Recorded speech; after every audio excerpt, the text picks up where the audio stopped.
Alright, Assalamu alaikum everyone. I'm just making this video just to talk about the recent scandal that happened with China kicking out a lot of its African migrant workers. Now, obviously, this caused quite a bit of a stir, especially on social media, where people have been just been sharing the hell out of it. And you know what social media is like. People just tend to share articles without even thinking, without even reading. They don't. I believe majority don't even read the actual article. They don't even click on the link to open and read the contents. They just share for the sake of it, right? It's just like they just read a catchy headline and just share the hell out of it. Um, so I done a lot of research into this incident that happened, and I just wanted to give my analysis on it. Um, okay, so before I start, I just wanted to say that this is the first video I'm making for social media, and there's bound to be a few mistakes, but inshallah, uh, future videos I will correct these mistakes, and future videos will be much better quality. Alright, I'll begin now. Okay, so my first point is, why is China the only country to be pinpointed for this sort of action? Because China's not the only country guilty for this. Although I agree with what's happening to the African migrant workers is completely wrong. It's it's a human rights violation, and it's a horrible situation to be in. I wouldn't wish on anyone. Um, but why is everyone just focused on China? Because there's other countries that are guilty with this action as well. So if you're gonna be angry at China, you might as well be angry at all these other nations as well. I'll give you a few examples of nations that are guilty of this as well. The country I reside in, the country I was born in, and currently reside in, United Kingdom. Well, the United Kingdom is a technically a country, but anyway, we had the Windrush scandal not too long ago. Has anyone forgotten about that? Where a lot of our Caribbean population who were here since the 50s, who have contributed to society, right? Some have been here since infants, were just kicked out, were just shipped out. And Britain's response, they tried making it look like it was a big accident.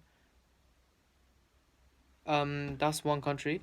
Another country, Uganda and Kenya. So, as everyone knows, this situation in China is regarding its African migrants, right? Well, not that I'm saying they deserve this for this reason, but they done exactly the same thing to its Asian population in the 60s and 70s.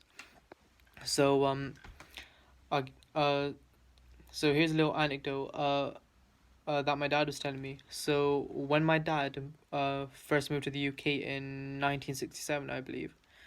So he attended school during the late 60s and the early 70s. He went to school with a lot of Asians. Heritage wise, they were Asians, but they were from Uganda and Kenya. So the same people as me, but born in Uganda and Kenya. They were kicked out after uh, living in those two countries for at least 100 years.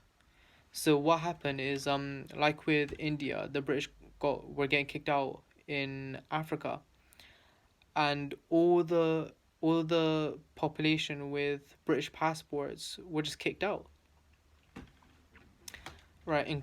Including the Asians. Despite them being good citizens, despite them benefiting the country, right, is like exactly the same way that Asians have benefited UK and America. So we get good degrees, become accountants, doctors, lawyers. Uh, Strange enough, we always go for the subjects that make tons of money, not necessarily the science subjects like the Muslim world used to. But that's a topic for another video. Um, so we benefited. So right, and we were building businesses, we were building firms. Uh, yeah, we were benefiting the citizens of Uganda and Kenya the same way were benefiting the citizens in the West.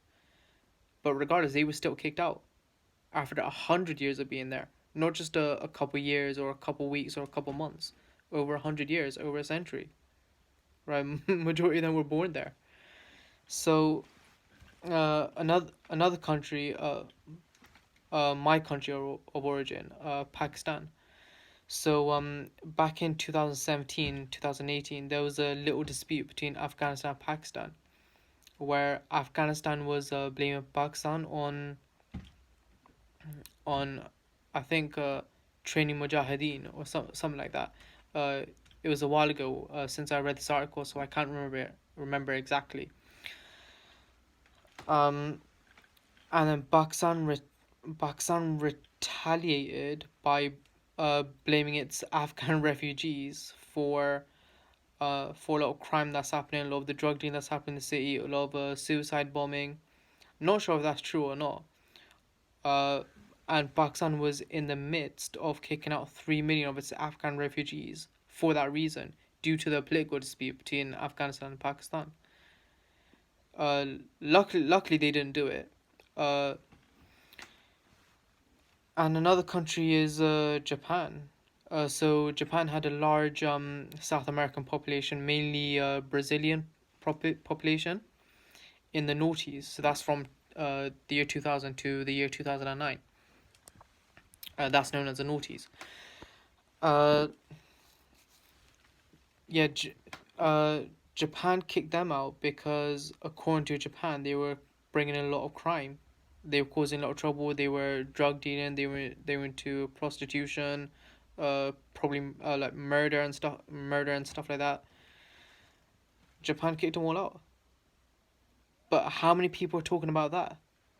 So if you are going to be talking about China, taking this sort of action, you might as well, right? You might as well talk about these countries as well, not just one country. Because this is the thing. I don't think people, when it comes to the media, I don't think people really take the time to research and think. Right? They just hear one little thing and it triggers them.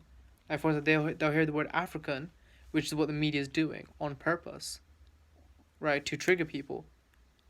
Right, the media plays with your emotions. That's how they manipulate. That's how they sell stories. That's how uh they serve political interests by playing with your emotions. That's what the media is mainly used for anyway, to serve political interests. Um. So according to my research, yes, China's wrong with what they're doing. So right. So I don't agree with what China's done, and uh, what I'm about to say now isn't an excuse for China, but at the same time, right, it's a political thing. It's not uh right, it's not something simple. It's not something sim. These things are never simple, right? Uh, so you can't just read one article and then just react on that.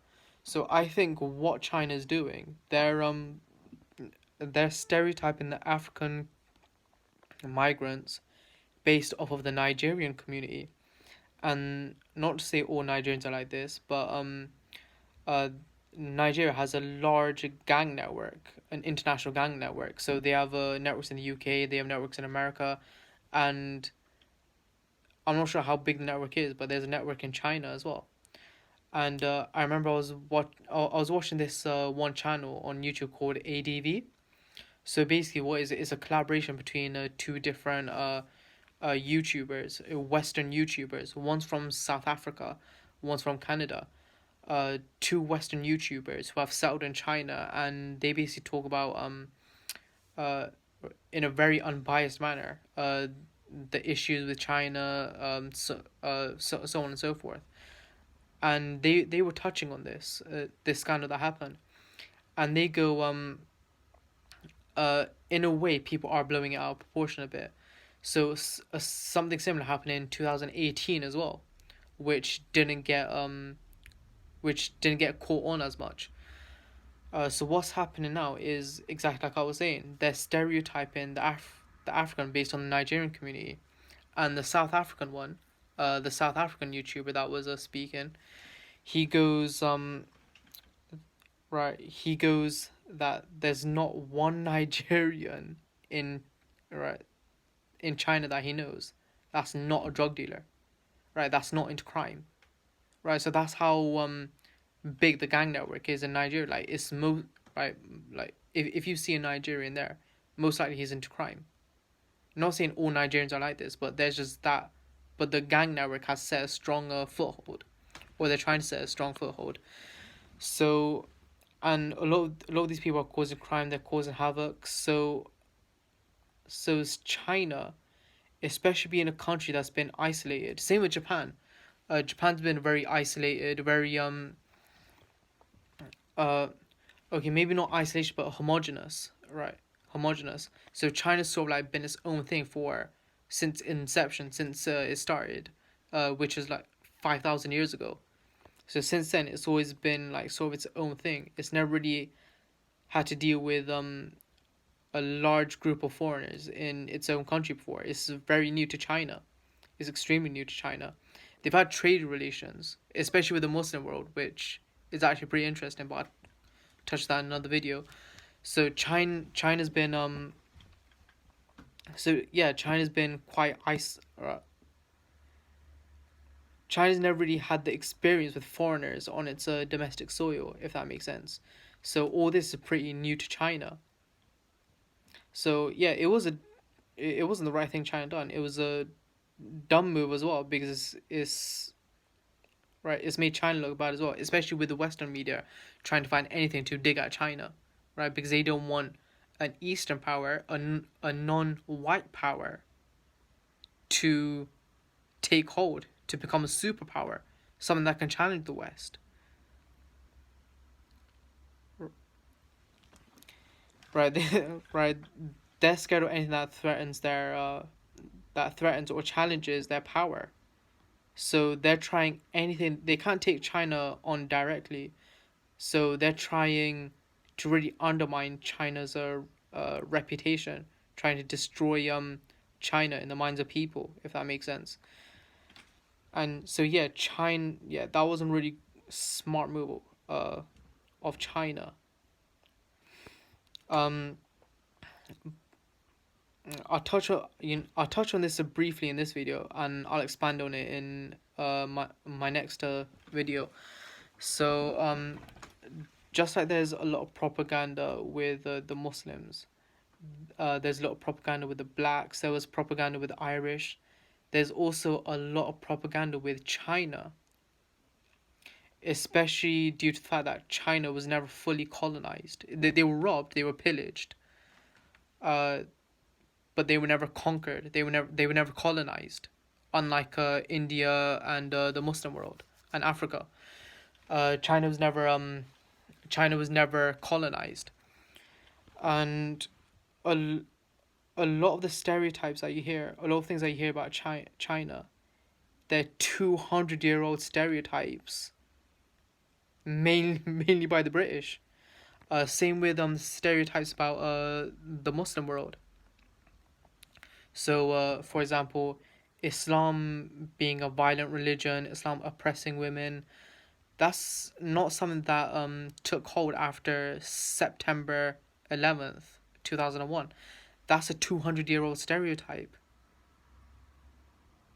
Now, obviously, things like 9/11 that escalated it, but yeah, it's a 200-year-old stereotype. So I was